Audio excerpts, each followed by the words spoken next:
tonight's guest is William. William, welcome to the show. How you doing, Vic? Well, I'm doing good, but more importantly, how are you? I'm all right. Good. Well, that beats the alternative.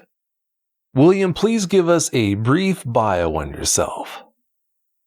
Well, I am 44 years of age. I grew up in North Carolina, a small town called Marion on the western side of North Carolina. A little town just outside of Asheville, which is one of the bigger cities in North Carolina. And I graduated from McDowell High. And I did a lot of different things in my life leading up to me joining the military in 2002. I joined mostly because of the 9/11 incident. And I wanted to do my part for my country. So I joined, and I served on the USS Enterprise CVN-65 from 2002 to 2006.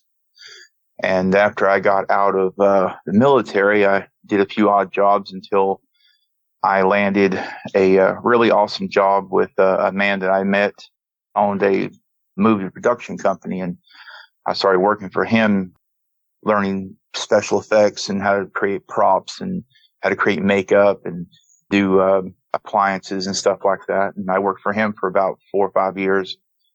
And then after that, moved around a little bit. After probably around about 2013, the man I was working for, he got really bad sick and he had to shut down. So he allowed me and the guy that was working with us to take the business and create our own. So I did, and now I'm living back here in North Carolina again, live in a beautiful area in a little town called Morganton, which is just right next to Marion, and living the dream, running my own business and working a little side job for extra money. But yeah, I'm just enjoying life right now. Well, there's nothing wrong with that. And it sounds to me like you've lived quite a bit of life for somebody who's only 44. Yeah. I've seen a lot, done a lot. Yeah. Yeah, sounds like it. And by the way, thank you so much for your service to our country. I appreciate it. Yes, sir. You're a good man. Your whole life, you say people in your area have told you about experiences they've had with strange creatures. What are some of the more memorable stories that have been shared with you? Well, like when we spoke before, there was a doctor that had a practice up near Boone. His name was Chief Two Trees. He was one of 4 actual tribal chiefs of the Cherokee Nation near the reservation up in that area. And my grandmother and my mother used to go to him because he practiced regular medicine like what we have today, but he also practiced a lot of herbalistic medicines like the Native Americans had developed over thousands of years of their culture. And he merged the two together for a very unique practice. And when I spent time up there, when my grandmother would be in his office or my mother, sometimes he would sit down and he would just talk to us, after he was done. And because, he had a few regulars and a few new here and there patients, and sometimes he would be up there and I would just sit and listen to him talk, and he would tell all kinds of tales. I don't remember the names of the creatures from their language, but he would tell about wolf creatures. He would talk about large hairy men of the mountains, and talk about spectral creatures of all kinds, even some giant cats that the natives have seen for a millennia at least. And I was always fascinated by that. And of course, being a kid, you're always into all kinds of movies and all kinds of, stuff. And I'd seen werewolf movies and such. And so that's what I had in my head was, these terrifying looking creatures. But a lot of the hunters around the area, especially the ones that are avid hunters that hunt every single year, I've heard some really wild tales, and some of them actually had evidence. Like one gentleman I had bumped into, I kind of knew him. He was kind of a friend of the family, and some of my friends' families knew him. And he was an avid hunter, and I got talking to him one night. This is just before I went into the military. I was at one of the local bars up in Asheville, and I saw him, and he was talking about some stuff, and my ears perked up because I'd heard some stories like this before from some people I knew personally. And some of them kind of laughed and scoffed at him and such. And so I came over and I sat down and bought him a drink. And I asked him, I said, I heard you say something about Bigfoot. And he said, oh, you gonna come make fun of me too? And I said, no. I said, I'm really curious. I'd love to know what you're talking about. So he got telling me about, I believe he said it was in the late 90s. He was hunting with some friends up in the Fort Hendersonville area. And it was way up there in the mountains. I'm not exactly sure where, but he said that him and some friends went into this area they'd never been in before. And they said where they were at, you could see this huge field where they were standing. It was off to their left, this massive field. And that, they'd set up camp and, they'd done a bunch of different stuff that day to get ready because they were going to do a night hunt. So I think he said they went in like 2 or 3 man groups. And they went off in different directions. And his partner had to go, I think, use the bathroom or something like that. And he kind of started walking up this trail that led towards the field. And as he got there, he kept hearing these weird sounds. So as the night started, they started hearing, like calls, and they heard wood knocks and stuff like that. And they weren't totally sure what it was. And some of them were kind of joking. It was the stories of Bigfoot. How they do tree knocks and calls and stuff, and they were all laughing about it. And so when he got to the edge of that field, he saw what he said looked like one of his friends. So he called out to him and started walking towards him. And when he got walking towards him, he heard this roar, this huge sound right next to him. And he said this massive, looked like because he had a headlamp on so he could see, for the most part. He said this massive creature that looked like a man stepped out right in front of him and slapped him. And he said he wasn't sure if it slapped him forward or if it backhanded him. He wasn't sure. But he said it flung him a good 8 or 10 feet from where he was standing. He hit the ground, said knocked the wind out of him. And just as he was trying to get his breath back, he said this thing grabbed him by the ankle, picked him up, and flung him. He don't know how far, but he never seen a tree. And I guess he hit the tree. And he said he didn't remember anything after that until he woke up in the hospital. And I was like, oh my God. I was like, so you weren't drinking or anything, were you? He goes, no. He goes, check this out. And he opens his shirt up and he's got these 4 long, looks like slash marks on his chest or scars. And these weren't, like light scars. These were, do you know what a keloid is? It's a really large scar, kind of sticks up away from the skin. He had 4 of those across his chest going from his right shoulder all the way down to his left side past his ribs.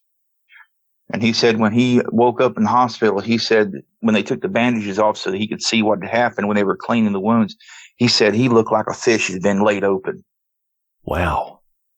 Yeah. He thought he had died, but apparently, his friend said that, that he'd got missing. They didn't know where he was at. So when they found him, they said he was covered in blood. And his pulse was very faint. And where the creature had grabbed his ankle, it had shattered almost his entire leg. He fractured several ribs, broke both clavicle bones. And yeah, he was in the hospital for a while. And that was the first time I'd ever seen someone actually had evidence of an attack. And that just completely just blew me away. I was just like, whoa. Because, you know what a knife wound looks like, or, like if you get a cut on your arm from scraping against metal or, something like that, it looks different. These were wide. These were at least a half an inch wide, each one of them, and they were spaced perfectly apart. So it looked almost like a spread of fingers. So I was just completely blown away. I didn't know what to think or say. And he said he'd been dealing with that for, at that point, it's probably about 8 or 9 years. He'd been dealing with having nightmares, and he said he'd never go hunting again. He gave it up completely. He said that was enough for him. Well, I can understand why. Yeah, I think anyone would have a really hard time dealing with an experience like that. Absolutely. That's rough. All right, William, please tell us about your encounters now. Give us every last detail that comes to mind. All right. Well, I have one that I was not exactly privy to because I'd actually left the area. But that one happened. Well, actually, I want to back up a little bit and tell you the one I told you about that happened up in Tom's Creek. It was the year after I graduated. My best friend had just graduated school because he was a year behind me. And we decided to go up to an area that one of our buddies owned. His family owned that whole side of the mountain of Tom's Creek. And it's thousands upon thousands of this deep, thick woods. And just beyond that, of course, is Linville and Turkey Cove and all that, if anybody knows that area. It's just really thick, dense woods, just for a couple 100 miles. And we were up there, and we've been going up there for years, hunting, camping, fishing. We've been doing that since probably 1994, 1995. And we'd have never had any incidences, no problems. There was no, and when you go hunting or you're camping, you hear all kinds of weird stuff in the woods and you really don't know what it is, but it was nothing ever, to be alarming about. So basically our campsite where we always did was this rise right near the top of the mountain. It was a flat area. It looked like it had been cleared off because I believe that his family was going to build a house up there, but I believe the project had fallen through. So everything was graded off. It was a nice area. Probably about maybe 25 yards from there was a natural spring and small waterfall that came right out of the mountain that would come through there. So it was always had, fresh water out there, and I don't know about you, Vic, but when I'm sleeping, rain puts me to sleep really well, or, hearing waterfall makes you sleepy. So it was always a really peaceful, beautiful place to hunt, fish, and camp. And we were up there. We sent all our tents up. We got all of our stuff because I was a bow hunter. I never really did a lot of rifle hunting. I did a few times, but we all had our gear and we'd set up camp, and we'd gotten settled down. Got some firewood and pulled our snacks and some of our food out and set our little campfire grill up so that we could make the food we had brought. And probably, I say about just after 11:30. We started hearing all these weird sounds in different directions. And we really didn't know what was going on. And we heard a few growls and we heard a few, like whoops, almost like maybe like a howler monkey makes. And well, we sat down, we listened to this, and we were all just sitting there like, what in the world is that? Because you'd hear a growl and you'd hear the whoop. Then you hear a couple of tree knocks, and my one buddy that was really big into the Bigfoot stories and stuff said, I believe that's a Bigfoot. And just as he said that, there was this massive explosion of sound. It sounded like really big animals getting into a massive fight. And it didn't sound like one or two. It sounded like a bunch of them, like maybe upwards of 6. Because you know what a pack of dogs sound like when they fight. You can hear a whole bunch of animals. And that's what this sounded like. But this sounded like a pack of lions in a fight.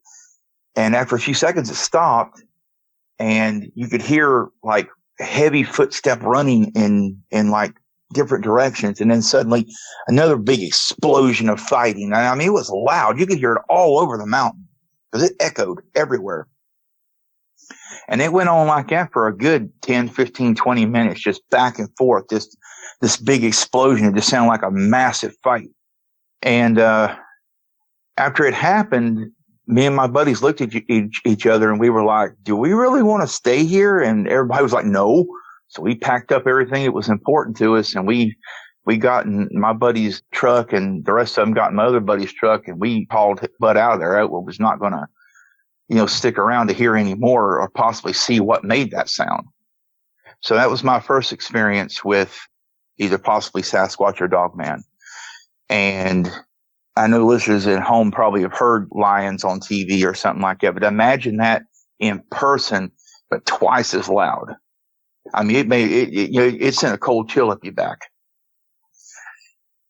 My next encounter, which I said, like I said, I didn't personally experience it because I had left that area. But After I joined the military, I'd been on my ship for a few months, and I got to know some of the guys. And one of the guys was an avid hunter, and he hunted his entire life. Like I had up to that point. And he was telling me how he was getting homesick, and I told him I'm getting homesick myself. And come to find out, he was from Hickory, which is one of the other big cities around here. So I had a 4-day weekend that weekend, and he did too. So I told him, I said, hey, you just want to go back home and see a bunch of families and friends, and you can come out and maybe we can go do some hunting. He goes, absolutely. So we got our request in, we talked to our chain of command, and we got approved for it, and we headed back down here. And after we got here, he spent a day with his family, I spent a day with mine, and we got together the next day kind of early in the morning. And we went out to this area up near, it was almost near where we were at when me and my buddies were up in Tom's Creek. It was probably about 4 or 5 miles from that area. And I'd known about this place where some of my buddies had talked about finding some good whitetail deer, and I figured it'd be a perfect spot.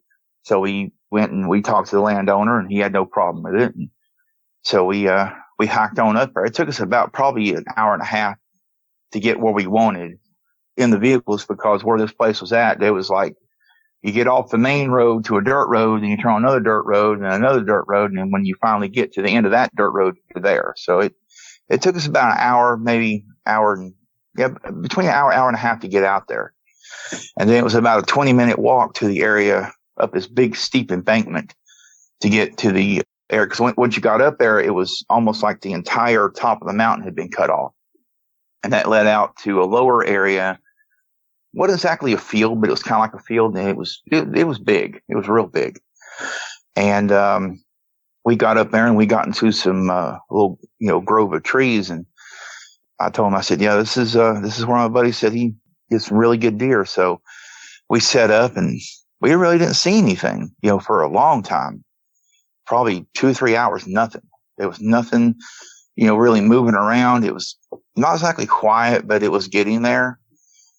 And we hadn't seen nothing. So I finally told him, I said, look, I've got to go back home. Mom's expecting me to be there because we're going to have a family get together. And he said, okay. He says, I'll catch up with you later. He said, I'm going to stick around for another hour or two and see if I can bag something. So I said, okay. And I headed back down towards the vehicles, and I could see the vehicles where we were at. So I was almost there, and then all of a sudden I heard 2 gunshots, and I was like, oh, I think he got one. So I was like, good on you, man. Good on you. So I got in my car and I left, and probably about, a minute after I got in my car and I left, I got a phone call, and I answered it, and it was him, and he was out of breath. He was crying. He was freaking out. And I'm like, dude, what's wrong? What's wrong? It took me a good couple of minutes to get him to calm down, because he was just absolutely in hysterics.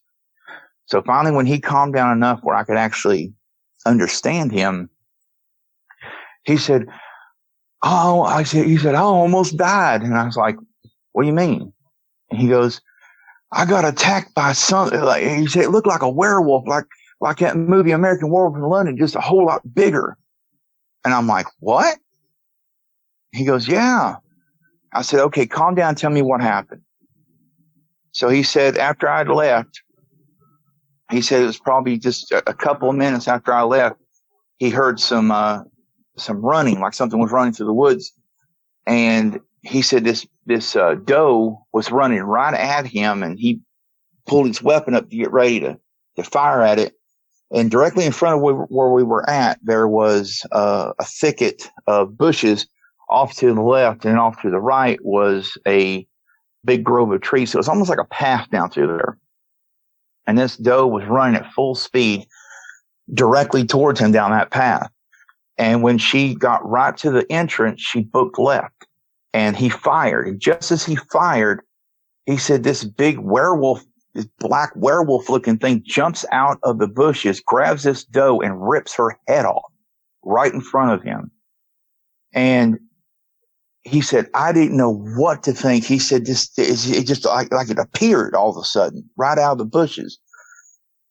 And he said, I used every word in the book, every swear word in the book, trying to figure out what I was looking at. And he said it kind of stopped and it looked right at him. And his gun was pointed at it and it growled and it kind of took a step towards him.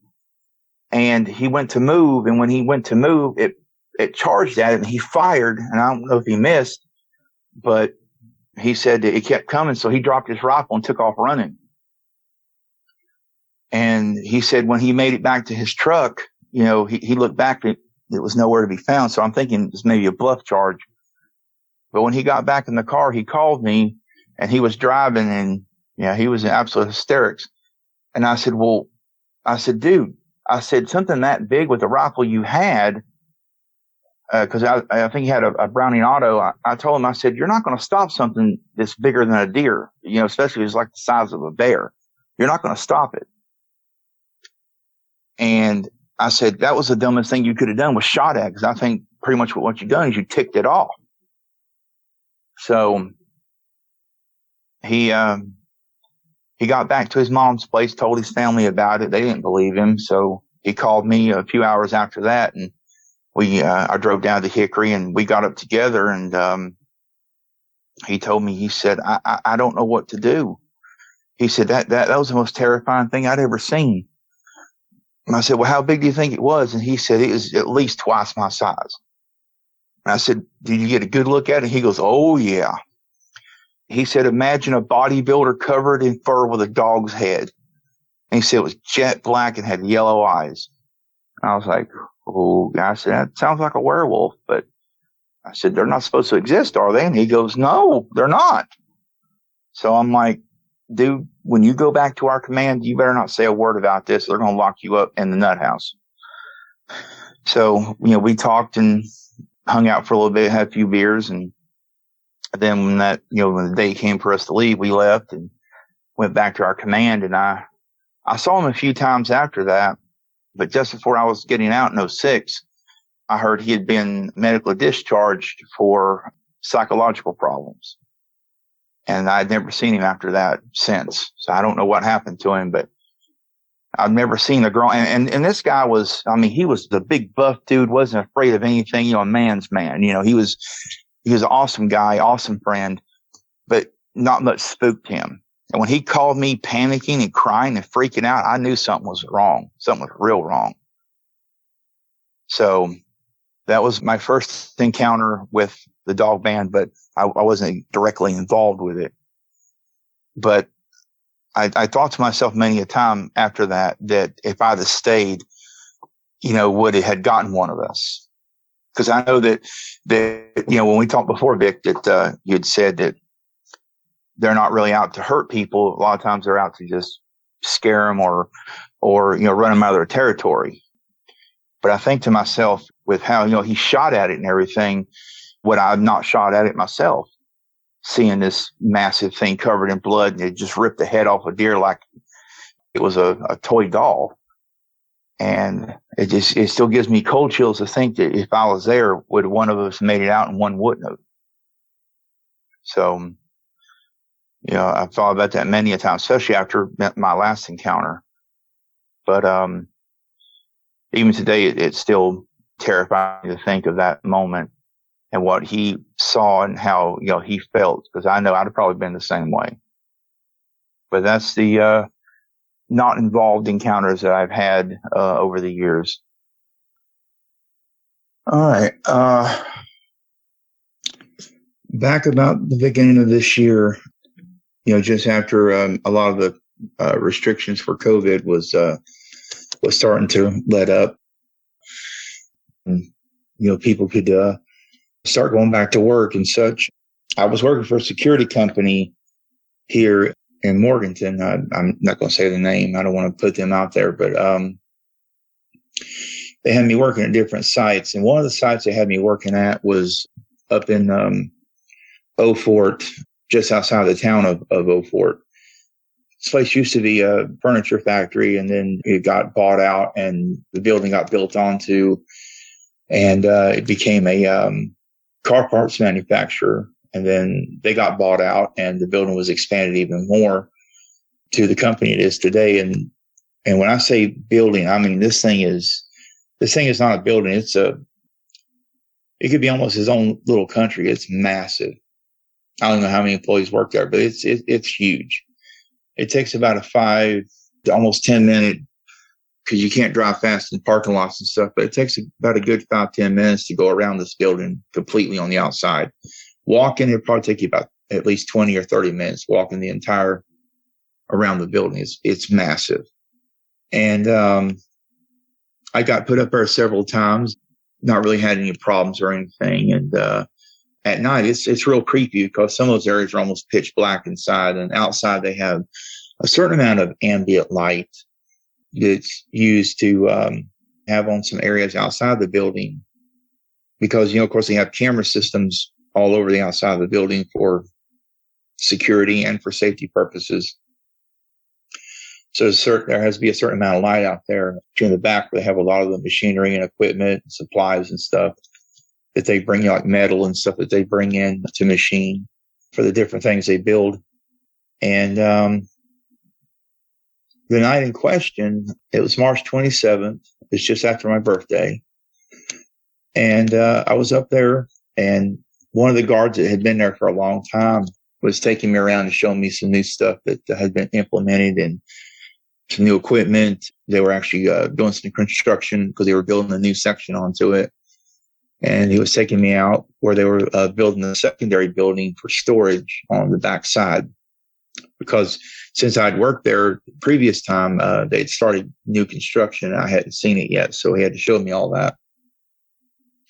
And I never worked with this guy before. He wasn't the one that trained me there initially, but he was an old timer that had been working with our company for a good many years. And he kind of smiled at me. He said, "Well," he goes, "I guess this is my cue to leave." And I said, "Okay." And he said, "Well," he said, "have you seen our pet yet?" And I'm like, "What do you mean pet?" And he smiled and kind of chuckled, and he said, "Well, you'll see." And I'm like, "Okay, that's weird." And he got his stuff together and he left. And there's still a few people in the factory that were still working late. And I'd done my rounds inside because every hour I have to do a walk through the building, and every 2 hours I have to do a drive around the property. So I did my first round, no issues, no problems, all was quiet. The second round, third round, the same. But on my fourth round, there's the main parking lot in the front for visitors, and then there's the huge side parking lot for all the employees, and there's also parking in the back and on the side of the building as well. And there's 2 access roads that goes to the back of the building. One is on the north side, one is on the south side. And I went on the one for the north side, and I was going around to the access road that leads to another access road that goes 2 different directions.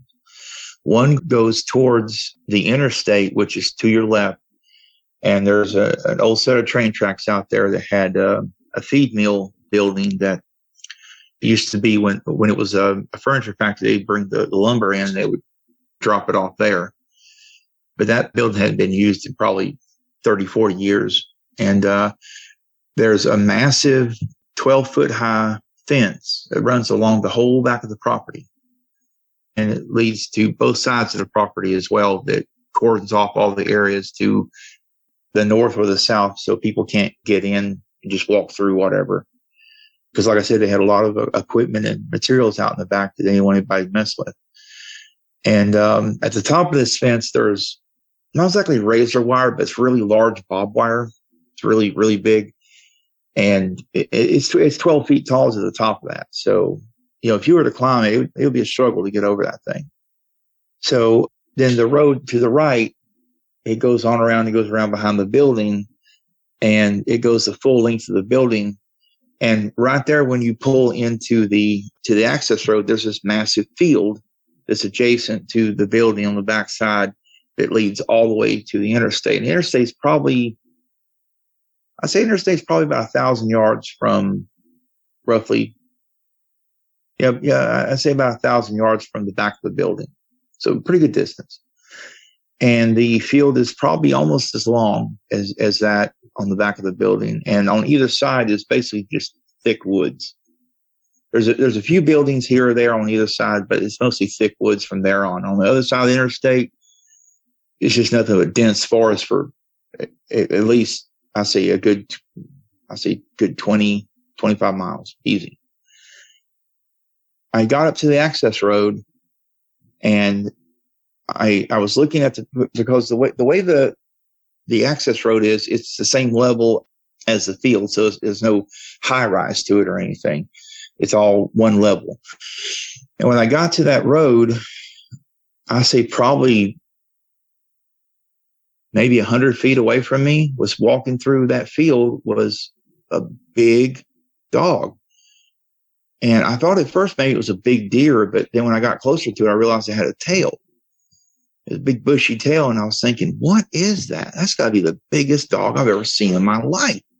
And when I pulled up there to it, it kind of looked at me, and I could see eye shine. It was kind of like kind of a orangish amber color. And I turned my brights on, and just as I turned my brights on, this thing stood up on two legs. And I was like, what? And it had to be good, at least 7 to 8 feet tall, easily. Powerfully built. It looked like a bodybuilder. I mean, it was massively built. And it was covered in fur, big shoulders, real thick neck and mane around the neck with a dog's head. And I knew instantly what it was, but at the same time, I was kind of like, is that what I'm really looking at? But all this happened just a matter of seconds. And it was, like I said, probably about 7 to 8 feet tall, powerfully built, large upper body, small waist, thick legs, had the back crook legs like a dog. And I just want to back up for a second. This field is always kept mowed, so there's no high grass or anything. It's just a field that just is behind the building. There's no coverage in this field. There's no trees. All the trees are on the border. So there's nothing to hide this thing at all. There's no shrubbery, no bushes, no tall grass, nothing. And I'm looking dead on at this thing.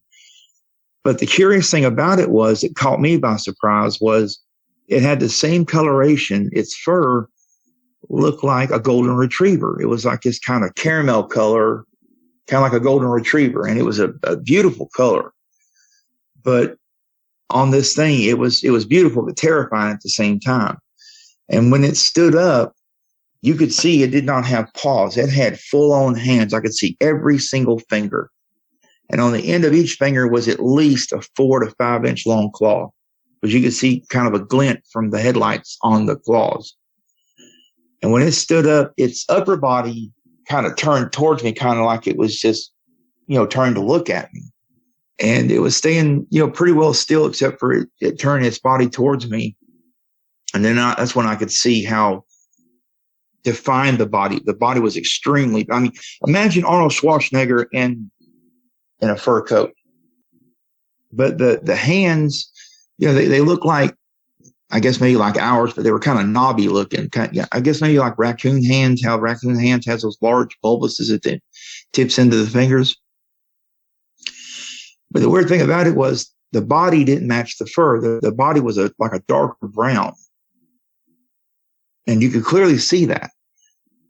And the way the legs were made, they were just like a dog, they were turned backwards and everything, but the thighs were thick and muscular, and the feet, I couldn't really see the feet that well, but I could see they were large. They were pretty good size.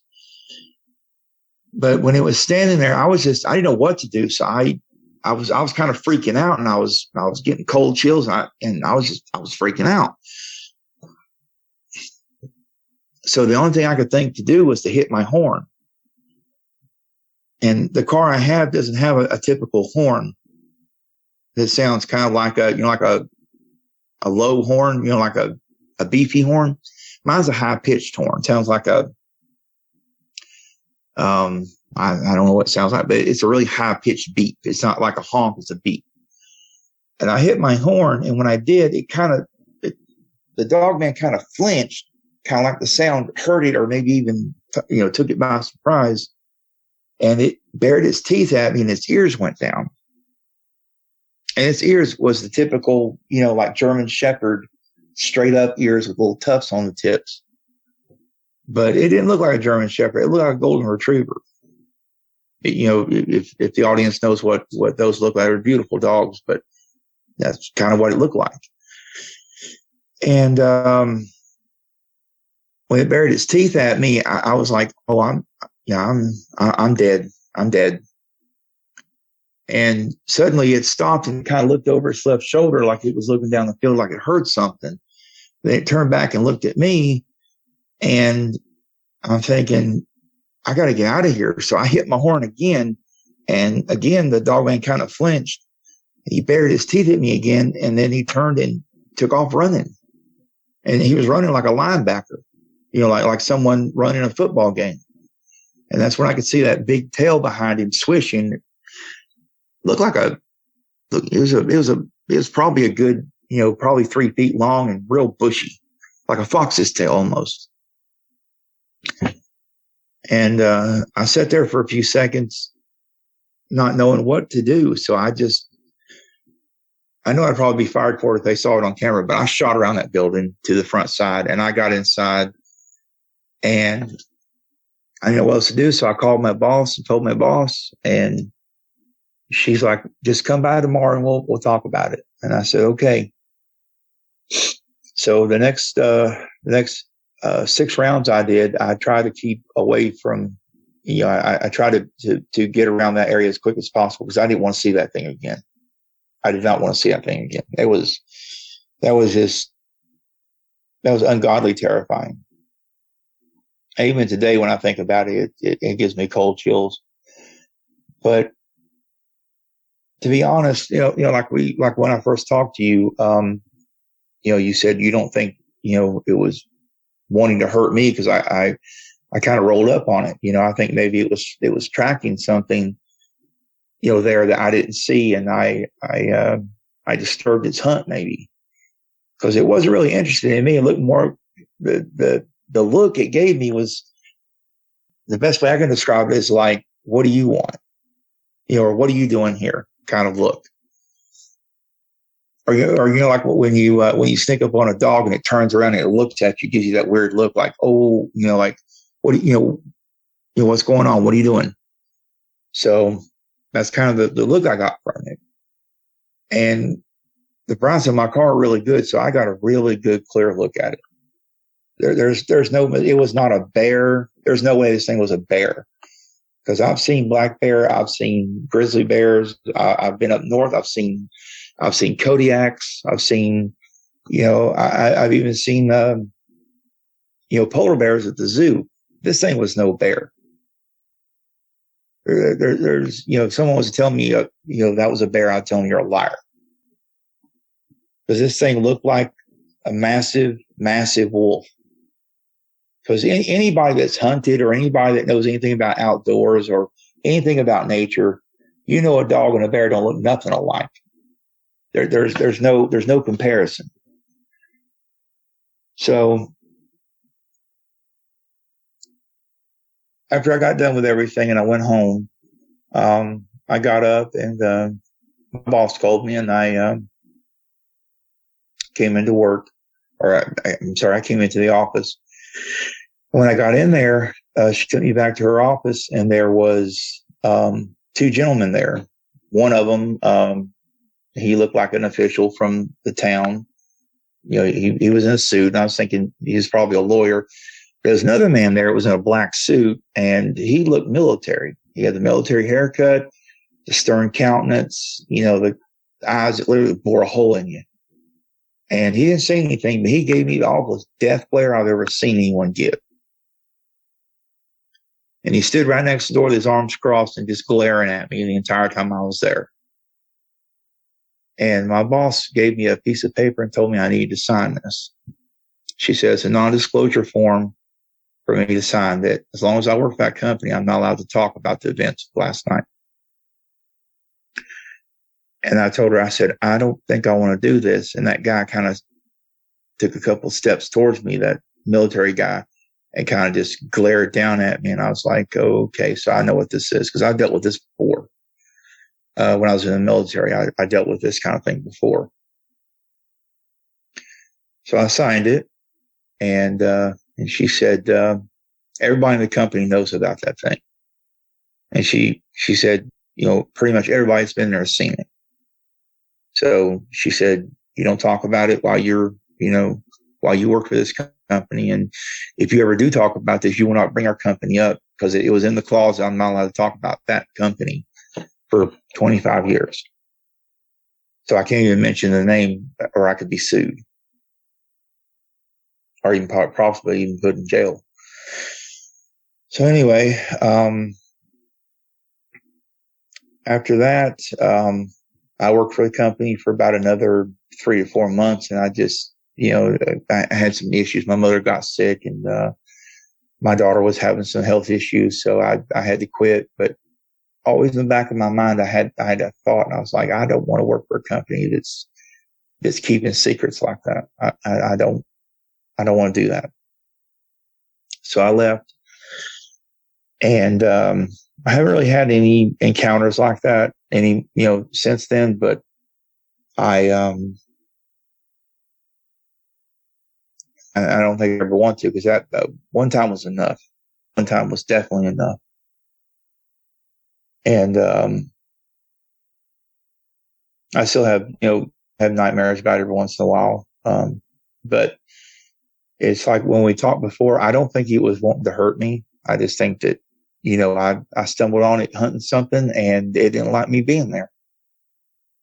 And then when I honked my horn at it, I think it just kind of like, it's telling me, you're in a car, but, the way it buried its teeth at me and everything, and everything, because I mean, it could open my car like a can of tuna, and could pull me out and do whatever you wanted to me. And, there's nothing I could have done about it. But after our talk, Vic, I'd always thought these things were the stuff of legend, and then you see one and it terrifies you. But then after you and I had our talk, I have a newfound respect for them now, because they're not out really to hurt us. They're just sometimes people are unlucky and run across them. And ever so often they become the meal, which is horrifying to think about, and also very tragic. And I'm not trying to make light of it, but it sometimes happens. But they're like any other animal, and and I do have a newfound respect for them, because if I was hunting and somebody messed up my hunt, I'd probably be pretty ticked off too. So, of course, I wouldn't kill them for that, but I'd definitely, let them have a piece of my mind. But I can see how these things have a territory, or sometimes they're moving to a territory. I've heard it, and they hunt whatever's in the area. So I do have a new perspective on them now, and I think they're. I'm not. I don't want to say they're one of God's creatures, because I'm not sure if God would create something like that. Being a spiritual person I am, I don't think God would have created those, but I could be wrong. But it was a very beautiful creature. The coloring on it, and that's one of the things that struck me so funny was it was a kind of like a golden retriever caramel color, and every because like I told you before, I've been listening to your podcast, I've been listening to several others, and the colors were always the same. It was always either brown, black, gray, calico, or even a white in some aspects. So that color kind of threw me off, because I was thinking, if this is a Dogman, why would it be that color? But, nature's a weird thing. So, there's all kinds of shapes, sizes, and colors out there. So it just took me, it kind of made me think, that, like any dog, any animal that there could be what they call, a mutant or a mutation where colors are different. But yeah, that was pretty much the encounter. And I talk about it every once in a while if somebody asks, but I don't really, talk about it too much. And I've been sitting on it for months, and my wife finally told me one day. She said, as a matter of fact, we were listening to one of your podcasts. It was the one about the lady that was moving around a lot because she kept having experiences with Dogmen. And I think her name was Beth, I believe. And she told me, she said, why don't you contact him and go on his show and tell your experience? Because she said, you're never going to get over this unless you share this with people. And I said, well, maybe I should, because I said, everybody else I've told it to thinks I'm crazy. So maybe somebody out there will believe me. Well, I'm so glad you did contact me to let me know about that. Before we move on, if you've had a Dogman encounter of your own and would like to speak with me about it, whether in private or on the show, either way is fine, please go to dogmanencounters.com and submit a report. I'd love to hear from you. Also, you should know I've got a new Bigfoot show I'm producing. It's called My Bigfoot Sighting, and I put a link for it in the description for tonight's show. You really should check it out. If you listen, you'll see that it's a different kind of Bigfoot show, and I think you'll like it. Alright, now that I've shared that with you, let's get back to the show. How big would you say it was when it was down on all fours? On all fours, I say to the top of its ears, it could possibly have been at least about 5 foot to 5'5". If it was that tall when it was down on all fours, I bet you good money that it was closer to 9 to 10 feet tall when it was up on its back legs. Well, I'm not a good judge on size when it comes to looking up. Like if I had a piece of piping, I could tell you how long it is or something. And on top of that, I was absolutely terrified. I didn't know what to think or do at that moment. So I wasn't even trying to judge on the size it was. But it was, it was a big animal. My car, I have a Honda Fit, and my car from window to window is probably about, I say 3.5, 4 feet wide, maybe a little bit more. And I guarantee if I was to lay that Dogman on the hood of my car, his shoulders would have been wider than my car by a good 2 to 3 inches. Yeah, that's pretty big. Yeah. So, like I said, he looked like Arnold Schwarzenegger in a fur coat, just massively built. You could see the muscle tone through the fur, because the thickest part of the fur was on the back and on the neck, the upper legs, where the tail was, across the shoulders and down the arms. But its underbelly the hair was kind of thin. It wasn't real thick, so you could see definition there. And he looked like the perfect body of an Olympian. He was just massively jacked. And what was odd about it was the neck seemed so thick, it didn't look right on the body almost. It looked like a lion's mane with a dog's head on it. It was massive. Looked almost kind of disproportionate in a way. You said his neck was disproportionately large, but was his head bigger than what you would expect also? No, his head was a little bit bigger. I say maybe given a measurement, his head from the back of his, where the back of the head is, where the occipital lobe is, to the tip of the nose was a good 2.5, maybe even close to 3 feet long. Muzzle was it wasn't super long, but it was a long muzzle. Ears sticking straight up, just like a German Shepherd or a Dogman Pinscher. Little tufts on the tops of them. You could see them. They were kind of, there was a little bit of wind blowing, so his fur was moving a little bit.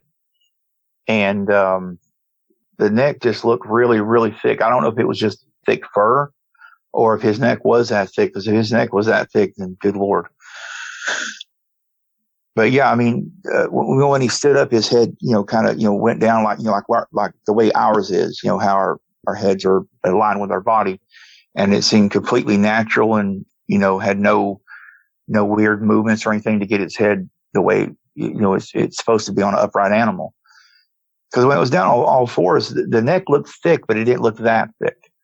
But when he stood up and then, he dropped his head to where he could look at me, that's when the neck looked a lot bigger than what I thought it was. And the shoulders were they were huge. the deltoid muscles on his arms when he stood up were just, they looked almost like, pumpkins. As they were big. They were real big. Like he had really strong arms. Because I mean, just for a few seconds, I didn't know what the heck I was looking at. I had no idea. But then, it popped in my head, Dogman. The only thing I could think of was Dogman. And, like I told you before, I'd been listening to your podcast and several others. I never thought in my wildest dreams I'd ever see one of these things, ever.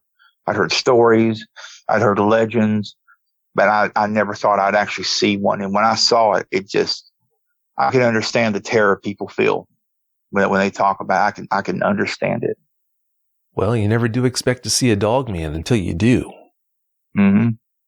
You told us about the 4 to 5 inch long claws he had. Were they more straight like a grizzly's claws or more curved like a black bear's claws? They were kind of both. They were straight but slightly curved. They weren't like real curved, but they were curved. And they come to not exactly a sharp tip, but it was a kind of, from what I could see, it looked like a rounded tip, kind of like a goat horn. How goat horn, how they kind of curve, but then they're kind of sharp at the tip. It's kind of what they look like. But, I could be wrong because, I mean, he was a good distance from me, but I could see a lot of detail in him because of the light. Because when the light hit him, everything on him became perfectly clear because of the coloration of him. And there was no darkness behind him because the building was kind of behind him. So there was a certain amount of light from behind him and in front of him. So I could see a lot of detail. Oh, I'm sure you could, with him standing right there in your brights. You said he had a bushy tail. Was it the same caramel color as the fur on his body or a different color? It was kind of the same. It's probably like where it connected to his body. It was kind of maybe a little darker shade, but when it got down towards the tip, it got really, really light, almost white. But it looked kind of like a fox's tail in a way.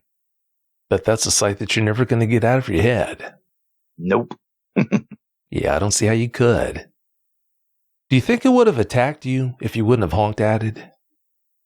No, because he didn't give off that vibe. I mean, he just kind of looked at me, if you've ever startled a dog, how they kind of give you that weird look, kind of like if you caught them doing something they're not supposed to be doing, or just kind of surprising, they kind of give you that, ears straight up, wide eyes, and just kind of look at you like, what?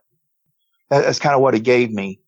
It didn't seem aggressive at all until I honked my horn. And when I honked my horn, that's when his ears went back and his muzzle opened up and I could see he had some big teeth, and he growled at me. I could hear it over the sound of my car because my car's not very loud, but I could hear him.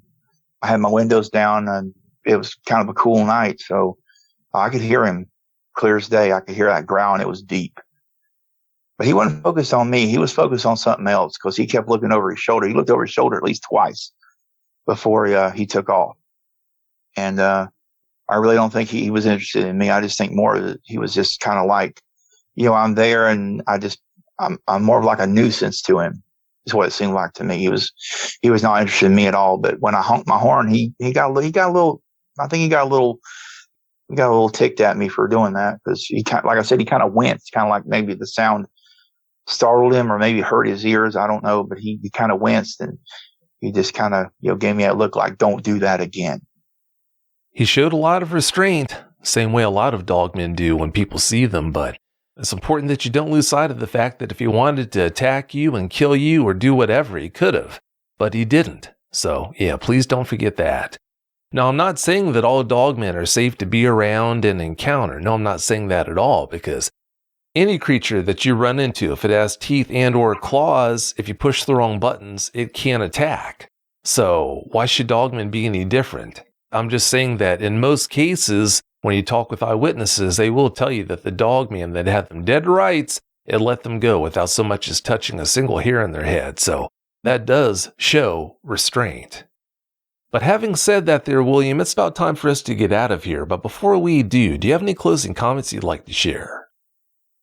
Well, I just want to definitely say that I have heard as of the last few days that there are people out there that are hunting these things. I would definitely say don't do that because these things are a lot bigger and more powerful than you could imagine because When that thing took off running, I mean, it wasn't running like a person. I mean, it ran like a person, but it didn't run with the speed of a person. When it took off, I mean, it took off. That field easily is at least 500 to 1,000 yards long. When it left me, it just took a matter of seconds for it to get to the other end of that field. So unless you're faster than that thing, or you're stronger, or you got some big artillery, I would say leave these things alone because it's not worth it. These things are big, powerful creatures. And if they're not hurting nobody, leave them alone, because if you're in danger and, they're threatening you and they're going to hurt you, then yeah, I say defend yourself. But you see one, just get out of the area. Don't even mess with them, because these things, I imagine they're like an animal like any other. I mean, some are beautiful to look at and some are terrifying from some of the stories I've heard. But just don't mess with them. I mean, they're animals, and, I don't think they think like us. And I've heard of some having almost human intelligence because of some of the things they do, but they live in the woods. They hunt every day for their food. It's not like they can go to a grocery store. So these things could easily outwit you, and they could easily get the upper hand, no problem. So if you encounter one, just get out of the area. Don't even mess with it, because they just need to be left alone. And if they're not hurting nobody, then just don't mess with them. If you see them and you want to take a picture. But I can tell you this, from what I've heard from a few podcasts, and especially my buddy when he shot at that one, don't point nothing at them, because honestly, they don't know a gun from a phone or a camera. So if you point something at them, definitely be expected to either be bluff charged or even, run out of the area, because that's what they're going to do. But if you have a way you could take a picture of one, definitely try to, but don't mess with them. Just get out of the area, leave them be. That's all really good advice. Very well said. Well, William, I can't thank you enough for coming on and sharing the details of all those experiences with us. I really appreciate it. I appreciate the time. Well, you're welcome. Thanks again so much. Have a great night.